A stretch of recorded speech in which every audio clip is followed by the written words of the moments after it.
hindi ako gusto. Alam ko na sa tingin ng iba, ako ang sumira sa isang tao na minahal niyo.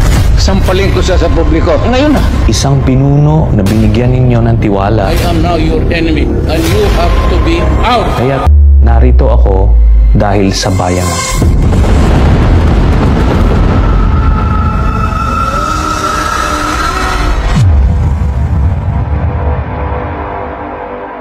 Ilang beses kong tinaya ang buhay ko para mapatunayan ko ang pagmamahal ko sa ating bansa. July 27, 2003, unang nakilala si Lieutenant Senior Grade Antonio Trillanes IV. Isa siya sa mga lider ng mahigit 300 sundalo ng grupong Magdalo na sumugod sa Makati. Pangyayari tumatak sa kasaysayan at tinawag na Oakwood Mutiny. Ang hiling ko sa inyo ngayong oras na ito ay buksan nyo lang ang isipan ninyo. Hindi ko kayo pipiliting maniwala, pero gusto kong sabihin ito sa inyo. Baka sakaling magbukas ang isip mo. Dahil ang pagmamahal sa bayan, hindi mo pwedeng daanin sa kwentuhan, sa pagpapatawa, sa pagmumura. Madadaan mo ito sa katotohanan. Hindi totoo ang war on drugs. Ito ay ginawa lang ni Duterte para panglihis dun sa intention niya na i-monopolize or i-control ang drug trade dito sa bansa. Kung may totoo lang maski isa, I will hang myself in front of you. You can summon, I will sign a waiver, all banks. Will the former president be okay that if we draft the waiver now instead of tomorrow? Will you be fine with that, Mr. President? Anong kapalit, sir? Hindi. Sampalin ko siya sa publiko. Hindi, wala naman. Ngayon na. Hindi ka. Lulo mo. Every 6 months, may pumapasok na dividendo galing kay Sami Uy papunta sa accounts ni Duterte, ni Sara, Baste, Pulong at Hanilet. Lahat ito tumototal ng 40 to 55 million every 6 months. Buong pamilya ng Duterte ay kumikita sa illegal drugs. Ang buong paniniwala natin na si Duterte ang pinakang galit sa illegal na droga. Pero ang katotohanan, siya pala ang may pinakamalaking drug cartel dito sa Pilipinas. Ito pong mga impormasyon na to ay nakalap namin. Hindi po ito gawa-gawa at nakita natin ito ay nasuportahan nung kaso mismo ng International Criminal Court. Hindi magsisimula ang kaso ng ICC kung yan po ay gawa-gawa lang. Napakagagaling po ng mga investigador dyan. Hindi ka pwedeng gumawa-gawa lang ng kwento dyan. Hindi lang droga ang kinasangkutan ng sindikato ni Duterte. Nandiyan na yung Pharmally at yung iba't ibang pinagkakitaan nung COVID. Isama na rito yung Sinovac na vaccine na tinubuan nila ng 2,000 piso bawat isang vial at umorder sila ng 50 million vials. Sa madaling salita, 100 billion pesos ang kinita sa isang transaksyon na ito. Ito rin ang dahilan kung bakit pinigilan nila ang pagpasok ng Pfizer at Moderna at inuna nila yung pinakamahinang klaseng vaccine para sa mga Pilipino. Nandiyan na rin yung mga mass personal protective equipment, yung face shield, yung mga ventilators, yung mga rapid tests, yung RT-PCR at iba pang mga gamit nun. Yung inaakala ninyo na natulungan kayo noong panahon ng pandemic, ang totoo nito ay pinagkakitaan pa tayo. Ang sindikato ni Duterte rin ang nagpasok ng mga pogo sa Pilipinas. Itong pogo ay naging pugad ng iba't ibang krimen. Human trafficking, cyber pornography, money laundering at iba pa. Na-discover nga dito sa mga Quadcom hearings na lumabas yung mga pangalan nila Alice Guo at iba pa. Makikita natin dito si Michael Yang ay kasama sa Pharmally, kasama rin siya sa Pogo, at kasama siya sa drug cartel. Sa makatuwid, ang pinaglingkuran ni Duterte ay hindi Pilipino, hindi kayo, kung hindi si Michael Yang ng China. Kundi isa po itong katunayan na merong hustisya sa mundo. Kaya patuloy ko pa rin itataya ang buhay ko para sa inyo. Dahil alam ko, punong-puno tayo ng pangarap na gusto nating magbago ang bansa natin. Kaso nga lang walang tumatayo, walang nakikipaglaban, at walang totoong nagmamahal. Masakit man tanggapin, Pilipino tayo, pero binababoy tayo. Kaya ako ito pinaglaban. Na kahit itaya ko ang buhay ko, hindi ko tatalikuran ang pinangako ko sa inyo. At yun ho ang nakakalungkot ho dito. Marami pa rin hong mga Pilipino naniniwala na tama yung ginawa ni Digong. Wala hong tama sa ginawa niya. Alam nyo, tulad nun, gusto kong i-highlight yung sinabi ni former Senator Trillanes na bibigyan lang ng pangalan, bibigyan lang ng picture, tapos titirahin na. Ganun ho ba ang sistema ng hustisya sa Pilipinas? Ulitin ko ha.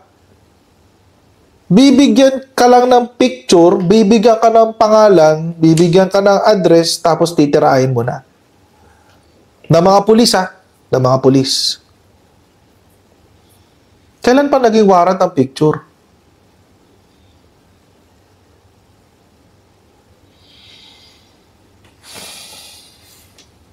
Di ba? Kasi di ba, pagkakaalam natin doon, drug lord, oo. So, at least meron napatay na drug lord si Digong, di ba? Kaso mo, nakakulong na, etc., etc. I mean, gumugulo na ang due process nun nakakulong na But anyway, so, hindi pala basta drug lord lang ang pwedeng magtayo ng negosyo sa Pilipinas ng panahon ni Digong. Basta drug lord na Chinese. At hindi lang basta-basta drug lord na Chinese. Kailangan drug lord na Chinese na kasama sa sindikato ni Michael Yang. Grabe ka. Grabe ka, Digong! Iba ka talaga. You are such. Oh. Kaya pala mga kotsero, itong si Congressman Acop, tinawag niya na grand criminal conspiracy itong ginawa ni Rodrigo Duterte. Ulitin ko grand criminal conspiracy. Kasi nga, ayon sa testimonya ng mga umatin ng Quadcom, ang ginawa lang ni Digong sa war on drugs ay itumba yung kompetensya at magtatag o palakasin yung negosyo ng kanyang mga kaibigan. Yun lang ang naganap. 80 to 100 million ang pumapasok na pera sa mga Duterte dahil sa droga. Fake yung war on drugs. Fake talaga, fake. Nabudol tayo ni Digong, guys. Nabudol tayo ni Digong. Ganyan mga kotsero, no? It's bad enough na nameke ka ng war on drugs. Number one. Nameke ka ng war on drugs. Masama na yun Pero yung sakuna, diba? Yung sakuna, yung pandemya, ginamit mo para pagkakitaan mo yung pandemic.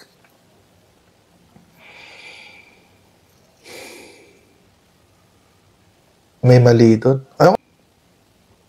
Hindi na tama yun. Alam nyo, that's inhuman.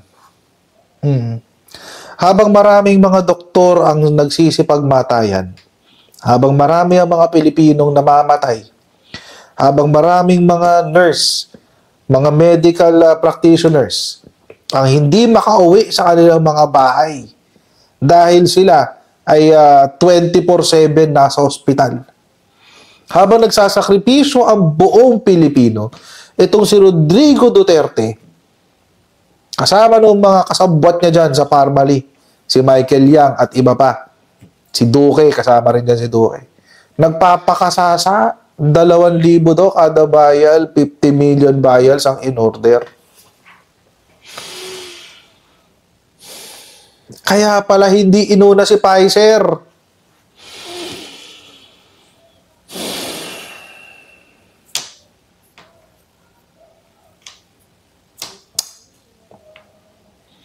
Tayo natin. Nakakagigil. Nita. Transaction. Grabe, no? Grabe. Tapos sasabihin ni Senator Amy Marcos, biktima ng human rights violation si Rodrigo Duterte. Sarap batukan ni Jaime.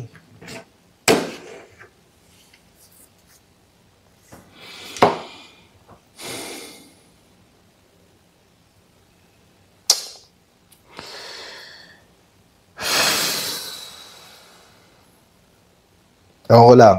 Hindi ko alam kung ano nararamdaman nyo, ha? Grabe. Grabe yung nangyari, ginawa ni Digong. 6 na taon tayong ganun, guys. At ang nakakatawa doon, nagtiwala tayo dun sa tao, eh.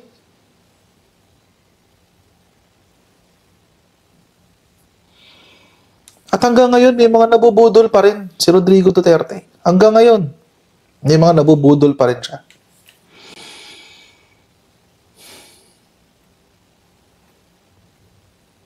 Sobrang inabuso niya ang Pilipino na dapat hindi lang siya sa war on drugs parusahan, eh. Pati doon sa Parmali. Pati doon sa Parmali, dapat managot din siya doon. Pati doon sa inutang niya dahil para daw sa pandemic response na hindi naman natin naramdaman lahat. Imagine, mga katsero, tayong Pilipino, naalala nyo ng pandemic, ang binigay sa atin, mga delata. Tapos sila, nagpapakasasa sila sa 100 billion.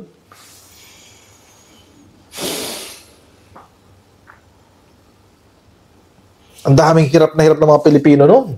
Tapos best president ever sa mga otak ng mga DDMs. I mean, seriously. Seriously.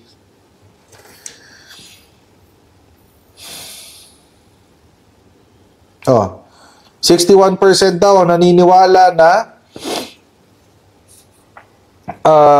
the investigation and subsequent trial will help uncover the truth, at 75% ang nagsasabi na no one should be above the law, even the president. Sabi. Grabe itong pasabog ni Senator Trillanes. Oo. May pagninilay-nilayan tayo ngayong gabi.